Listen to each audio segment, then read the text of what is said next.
Ada sebuah kisah tentang sumpah pocong yang dilakukan oleh sang pelaku pesugihan.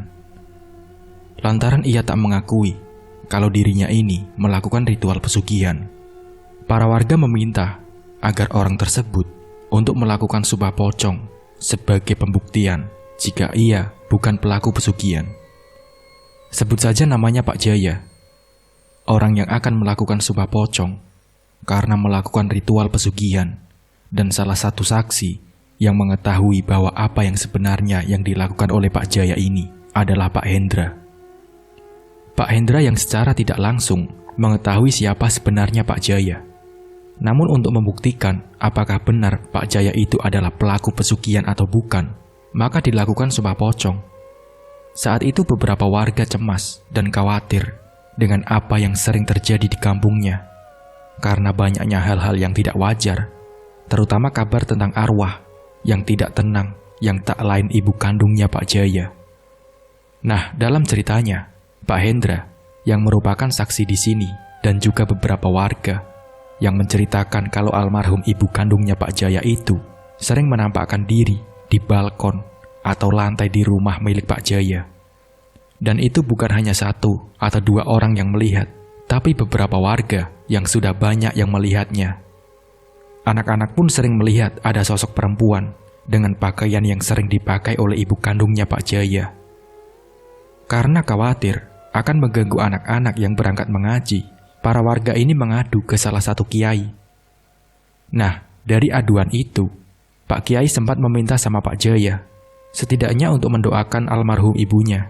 Tapi waktu itu, Pak Jaya justru berkata ke Pak Kiai, dan juga beberapa warga termasuk Pak Hendra, "Urusan doa dan tidaknya untuk almarhum ibu saya itu dari saya, Pak.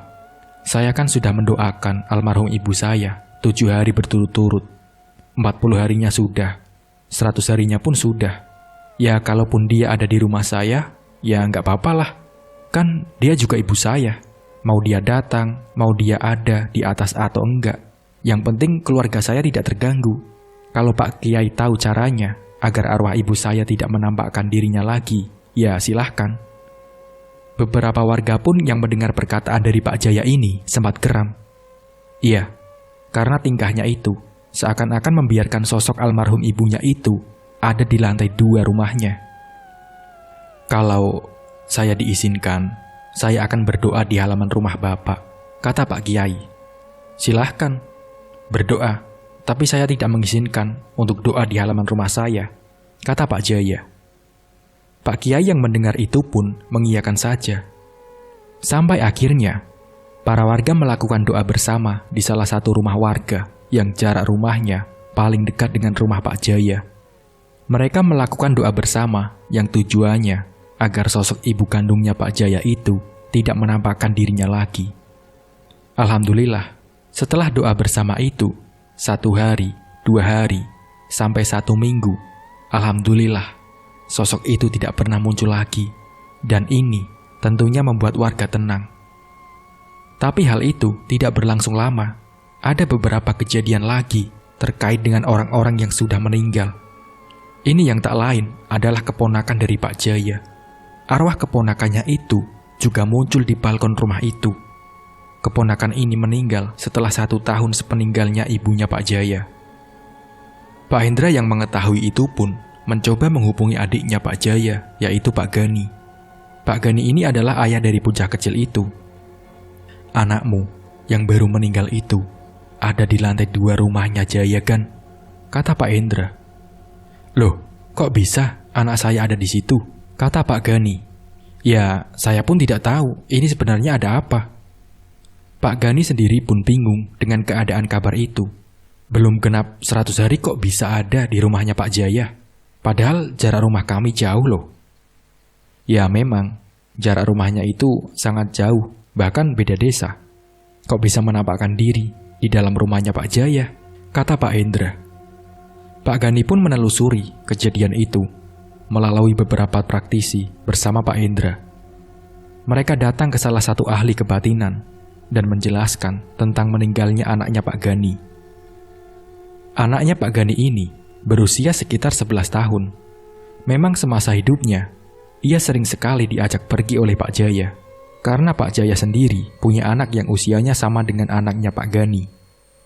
Mereka sering diajak berwisata, dibelikan mainan, dibelikan pakaian, bahkan untuk biaya sekolah pun ditanggung oleh Pak Jaya, karena Pak Jaya terbilang orang yang sukses, sedangkan Pak Gani hanya seorang pedagang kecil di pasar. Tapi di sisi lain, kebaikan dari Pak Jaya ini membuat anaknya Pak Gani sempat sakit-sakitan selama 3 bulan. Pak Gani mengira kalau anaknya ini sakit karena kecapean. Saat sakit pun sering dijenguk oleh Pak Jaya. Bahkan biaya perawatan di rumah sakit ditanggung semua oleh Pak Jaya. Pak Gani sama sekali tidak pernah berpikir yang aneh-aneh. Pak Jaya sendiri masih saudara kandungnya. Jadi mana mungkin akan berbuat yang tidak-tidak. Pak Jaya juga selalu berperilaku baik, bahkan sering ngasih uang secara langsung ke Pak Gani untuk keperluan anaknya ketika di rumah sakit, maupun untuk keperluan pribadi. Sampai 1 bulan anak itu sakit, tapi ia masih bisa sekolah. Sakitnya masih bisa ditahan. Namun setelah 1 bulan lebih, anak itu benar-benar ngedrop. Ia harus dirawat di rumah sakit, kurang lebihnya hampir 1 bulan. Setelah 2 bulan mengalami sakit, yang dimana di bulan ketiga, fisiknya semakin melemah. Tubuhnya kian kurus, karena untuk mengunyah makanan saja tidak ada tenaga. Pak Gani yang tak ingin menyusahkan Pak Jaya, Pak Gani memutuskan untuk membawa anaknya pulang ke rumah. Nah, saat di rumah itulah banyak kejadian yang janggal.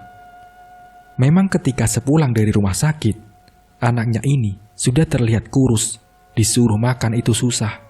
Jadi keadaannya semakin melemah. Sampai anak itu hanya bisa terbaring, lemas di atas ranjang. Waktu itu juga banyak tetangga yang menjenguk dan menyarankan agar kembali dibawa ke rumah sakit. Tapi kembali lagi, karena Pak Gani bukan orang yang punya, dia sadar diri. Dia tidak mau menanggung hutang ke Pak Jaya terlalu banyak. Alhasil, dengan terpaksa, ia merawat anaknya di rumah dengan seadanya. Sementara Pak Jaya sering datang ke rumah ngasih makan maupun uang. Bahkan Pak Jaya menyuruh agar Pak Gani membawa anaknya ke rumah sakit lagi. Tapi Pak Gani tetap tidak mau. 1 minggu dirawat di rumah. Setiap malam anak itu selalu ngigau dan menyebut namanya Pak Jaya. Pak Gani kala itu masih berpikir positif. Oh, mungkin karena seringnya diajak pergi dan main sama Pak Jaya kali ya. Mungkin kangen, kata Pak Gani. Namun setelah kejadian itu, ada beberapa kejadian yang lain terkait dengan Pak Jaya. Tiba-tiba, anak itu pengen tinggal di rumahnya Pak Jaya. Sampai akhirnya, Pak Gani mengiyakan demi kesembuhan anaknya. Waktu itu Pak Gani sama istrinya sempat tinggal di rumahnya Pak Jaya selama kurang lebihnya setengah bulan, dan kondisi anaknya pun sudah mulai membaik. Ia sudah mau bermain sama anaknya Pak Jaya yang seusianya. Karena kondisi anaknya sudah membaik, Pak Gani pun mengajak anaknya kembali pulang ke rumah. Nak, ayo kita pulang. Kita nggak tinggal di sini terus, nak. Ini rumahnya Pak D. Ini bukan rumah kamu. Rumah kita itu ada di desa sebelah. Nggak enak. Ayo pulang. Kalau kita tinggal di sini terus, kata Pak Gani ke anaknya. Namun permintaannya Pak Gani itu ditolak oleh sang anak. Anak itu tidak mau balik sampai Pak Jaya dan juga istrinya bersuara. Sudahlah Gani, biarkan saja dia tinggal di sini, kata Pak Jaya. Iya, nggak apa-apa. Dia tinggal juga kan sama Pak Adi budenya. Anggap saja rumahnya sendiri, kata istrinya Pak Jaya. Setelah obrolan itu, Pak Gani dengan sang istri memutuskan untuk kembali ke rumah. Sementara anaknya tetap tinggal di rumahnya Pak Jaya. Nah, selama 3 hari itu, Pak Gani belum menjenguknya, lantaran ia sibuk bekerja. Namun selang 1 minggu lamanya, Pak Gani mendapat kabar kalau anaknya jatuh sakit lagi. Saat itu juga langsung dibawa ke rumah sakit. Di rumah sakit selama 4 hari. Dan selama itu, di setiap malam, anaknya selalu ngigau tentang Pak Jaya. Banyak kata-kata yang keluar dari anak itu, walaupun dalam keadaan tidak sadar. Matanya tertutup, tapi selalu ngigau tentang Pak Jaya. Setelah 1 minggu dirawat di rumah sakit, tepat pukul 1 dini hari, anak itu tiba-tiba ketakutan dengan mengucapkan kata Pak Jaya, sembari meminta ampun. Dan tak berselang lama dari ketakutan itu, anaknya Pak Gani meninggal dunia. Setelah mendengar cerita dari Pak Gani terkait dengan meninggalnya sang anak, Pak Kiai berujar, "Mungkin meninggalnya anakmu itu bisa dibilang wajar bagi kamu, tapi tidak wajar bagi saya. Karena kalau anak yang sakit pada umumnya, dia tidak akan mengigau setiap malamnya. Kalaupun ngigau, ya nggak sampai ketakutan dan bilang ampun-ampun. Bisa jadi ada sesuatu yang tak beres. Nah, kita harus menelusuri.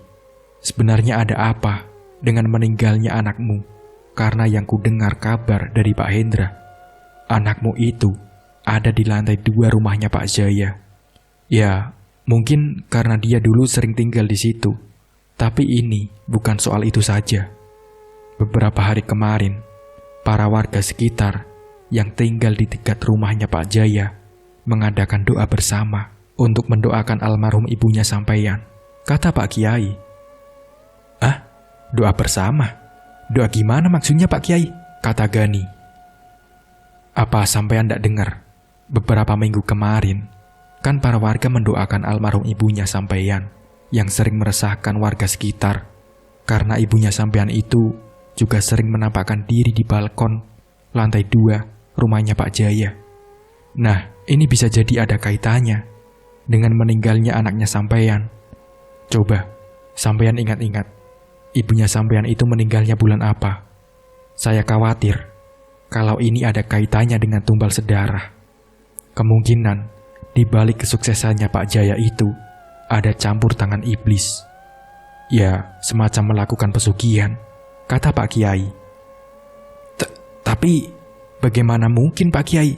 Kakakku ini kan ahli ibadah Pak. Dia juga serta rajin sholat, serta sedekah.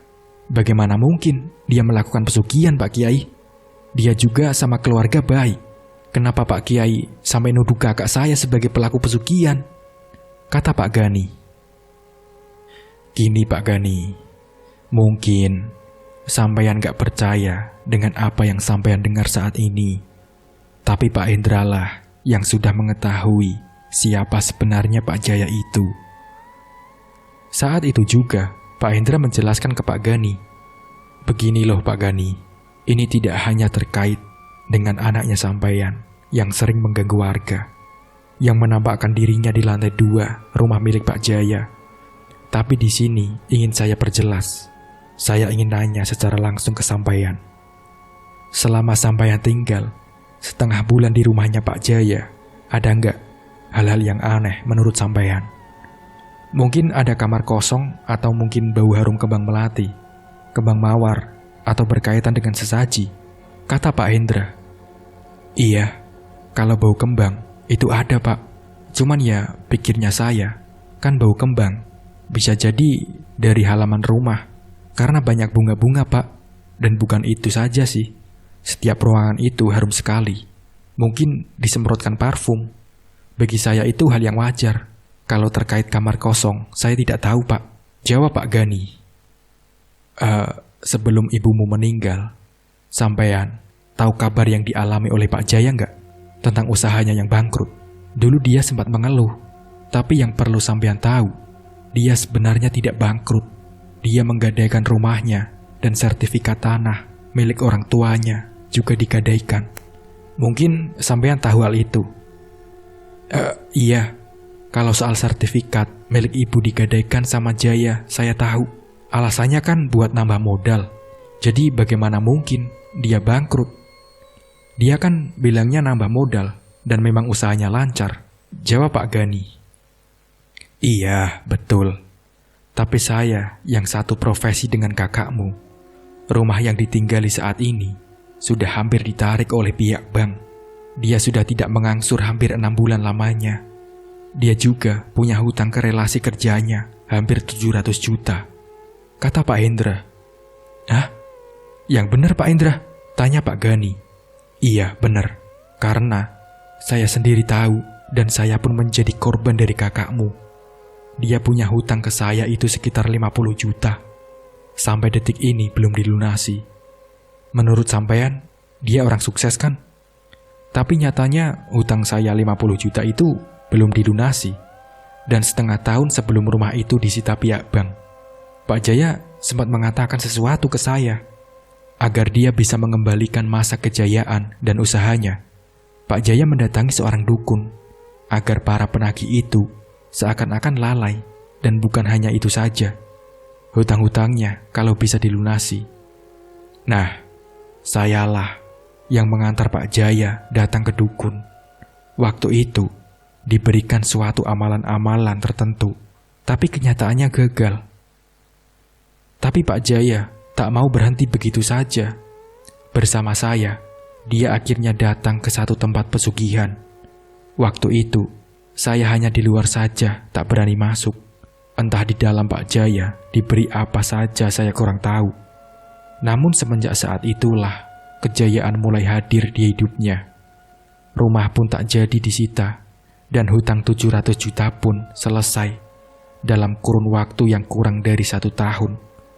Tapi di balik itu semua, ada satu ritual yang wajib ia dilakukan. Sampai ada satu kejadian, yaitu ibunya Pak Jaya meninggal dunia. Itu yang saya ingat setahun setelah dia datang ke dukun pesugihan itu. Saya yakin meninggalnya ibunya kalian itu sebagai syarat pesugihan. Setelah ibumu meninggal Pak Gani, Pak Jaya kan kian sukses. Tapi coba, sebentar diingat dulu Pak Gani. Saat ibumu masih hidup, perilaku Pak Jaya kepada beliau gimana? Tanya Pak Hendra.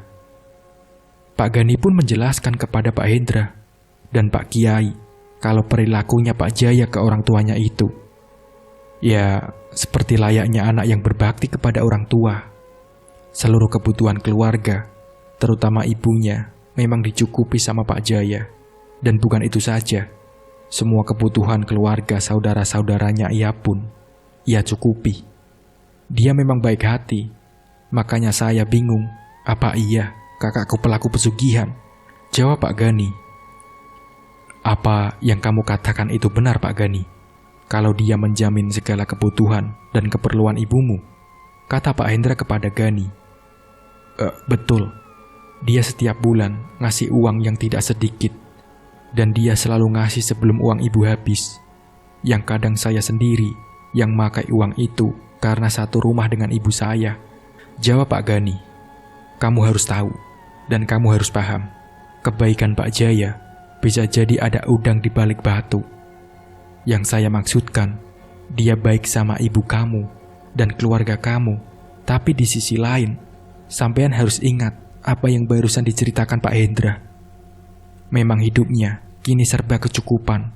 Namun, yang saya khawatirkan, dari mana dia mendapatkan uang sampai ratusan juta dalam waktu 1 tahun, sedangkan usahanya itu pun masih biasa saja waktu itu. Ia baru punya usaha itu kan setelah ibunya tiada, dan setahun setelah ibumu meninggal, disusul anakmu Gani. Jadi, kamu harus paham, kalau yang namanya orang melakukan ritual pesugihan itu, setiap tahun akan ada yang meninggal. Nah, yang saya khawatirkan itu, tumbal berikutnya, sampeyan ataupun keluargamu yang lain. Karena kalian sudah dikasih lebih sama Pak Jaya. Bisa jadi targetnya nanti sampeyan kan? Jadi sampeyan harus hati-hati.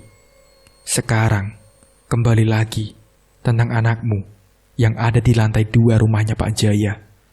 Ini enaknya bagaimana? Kata Pak Hendra. Dan Pak Gani pun meminta tolong kepada Pak Kiai. Pak Kiai, tolong, kalau memang arwah anak saya itu penasaran, tolong doakan agar anak saya bisa tenang di alam sana Pak Kiai. Seizin dari Pak Gani, Pak Hendra sama Pak Kiai malam itu juga langsung mendoakan arwah anaknya Pak Gani.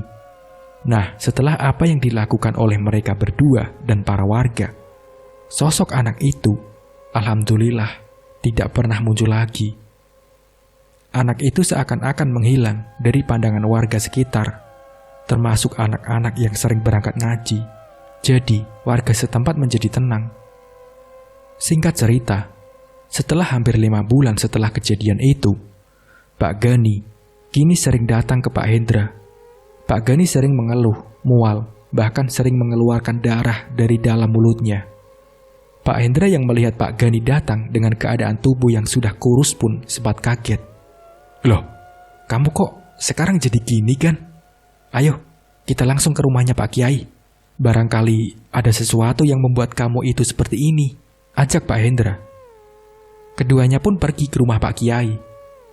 Pak Kiai yang melihat kondisi Pak Gani itu pun secara spontan bilang, "Astagfirullahaladzim, ada apa lagi ini?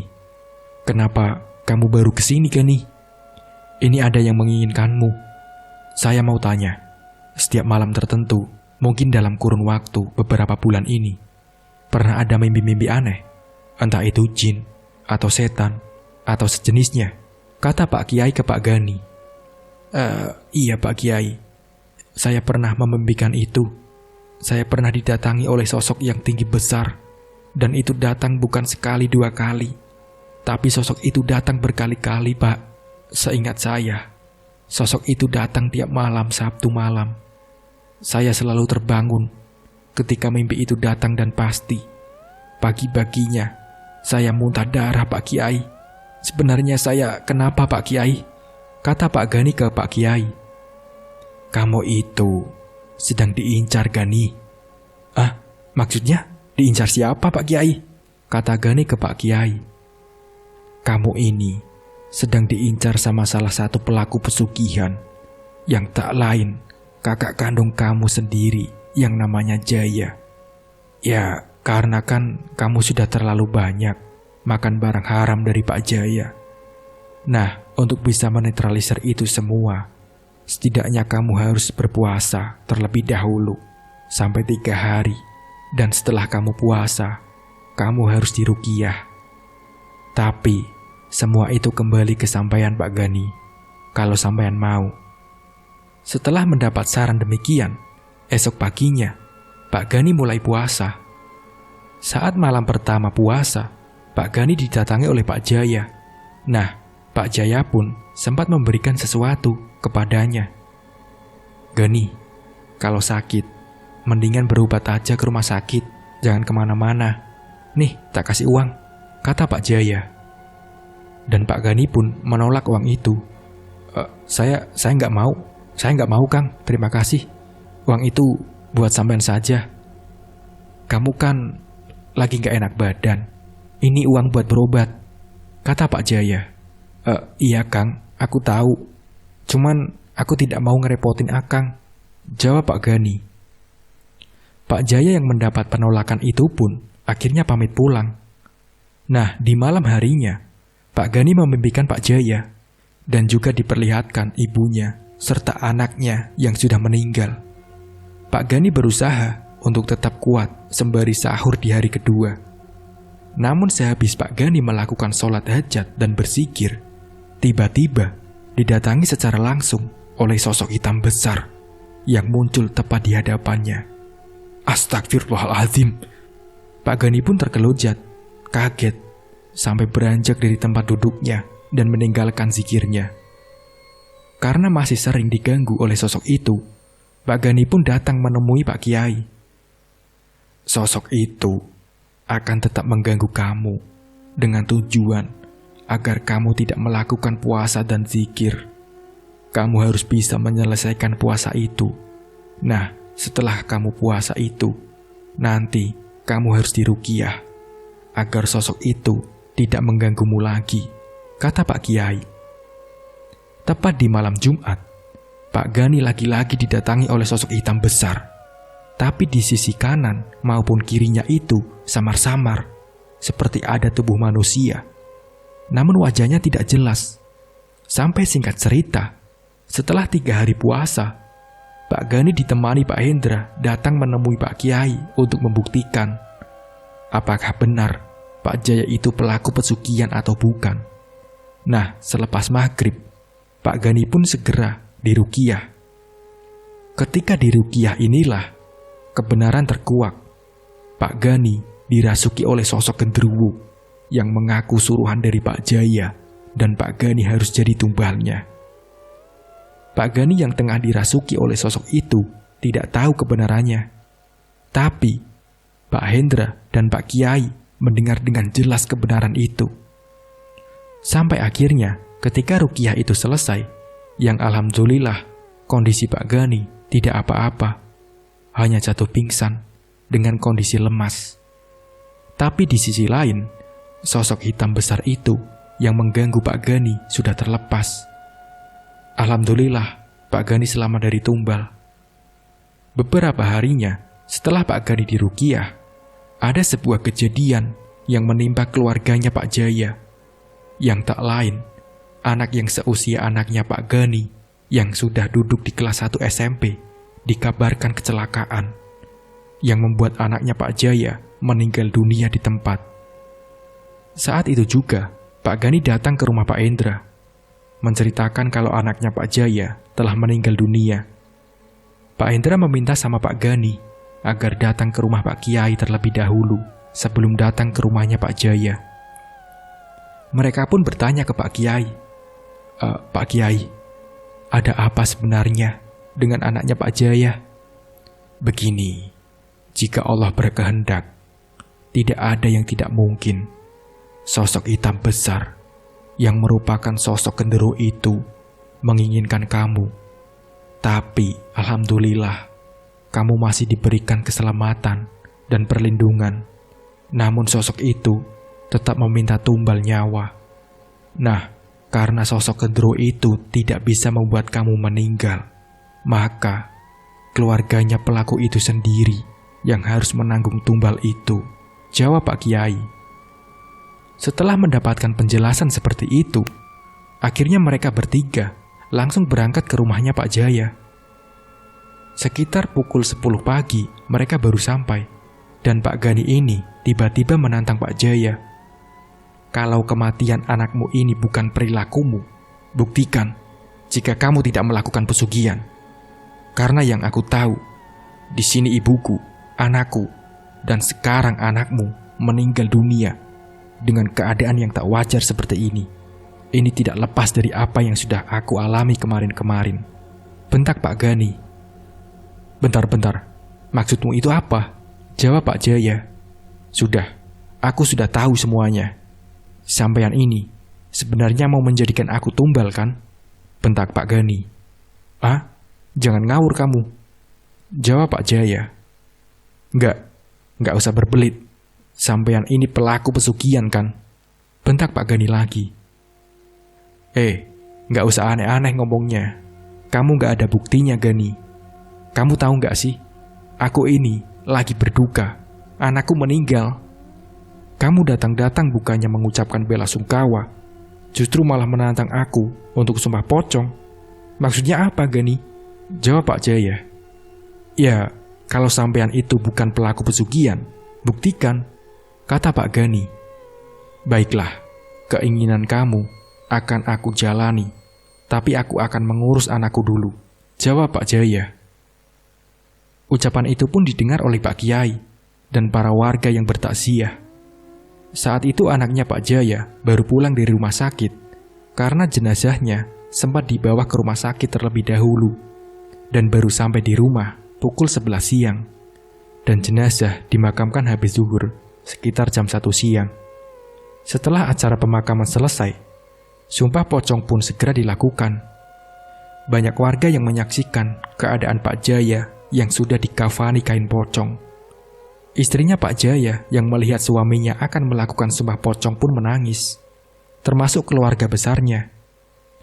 Pak Kiai yang memimpin sumpah pocong itu untuk membuktikan kalau Pak Jaya bukan pelaku pesugihan.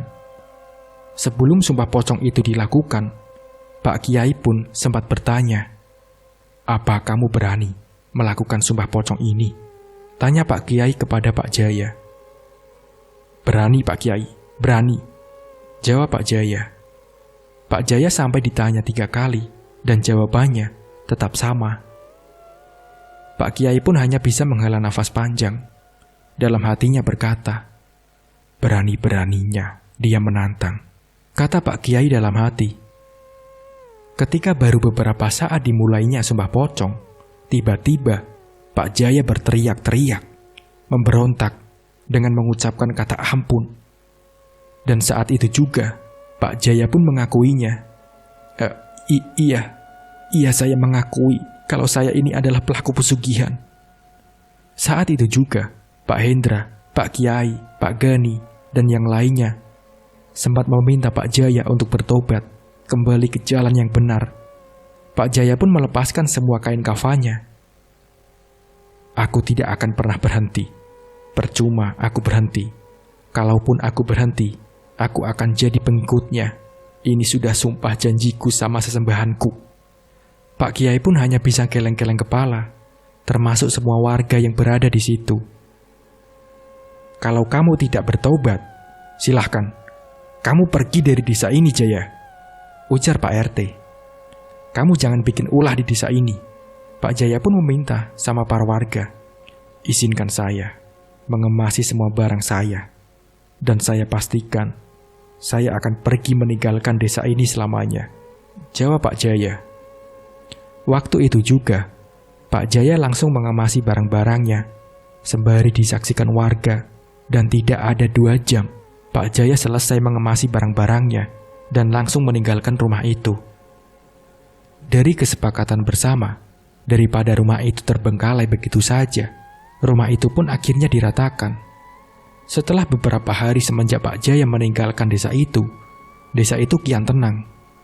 Singkat cerita, 3 bulan kemudian, Pak Gani mendapat kabar dari kakak iparnya, yang tak lain adalah istri dari Pak Jaya.